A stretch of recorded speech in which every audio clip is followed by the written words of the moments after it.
দর্শক,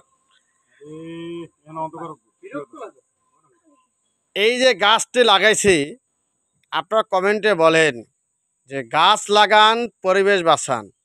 আজকে আমরা বিকাল থেকে কি আপডেট দিলাম সেটা আপনাদেরকে দেখাবো, আপনাদের সাথে শেয়ার করব। আপনারা সবাই যার যার গ্রামে গেলে সেইভাবে এইভাবে গাছ লাগাবেন। প্রতিটা আম গাছ হোক, জাম গাছ হোক, কাঁঠাল গাছ হোক, লেবু গাছ হোক, যেই গাছটাই হোক, শাল গাছ হোক, এইভাবে গাছ লাগাবেন। এই যে হানির সাহেব লাঠি দাঁড়িয়ে আছে মিরপুর আসনে। আপনি যে বিকেলে গাছটা লাগালে কি গাছ, আমরুপালি না কি আম, একটু আপডেট আমাদেরকে বলেন। এটা অরিজিনাল অরিজিনাল ল্যাংড়া আম। যারা আমার ভিডিওটা দেখতেছেন অবশ্যই লাইক, কমেন্ট, শেয়ার করবেন এবং সবাইকে গাছ লাগা দাওয়াত দিলাম।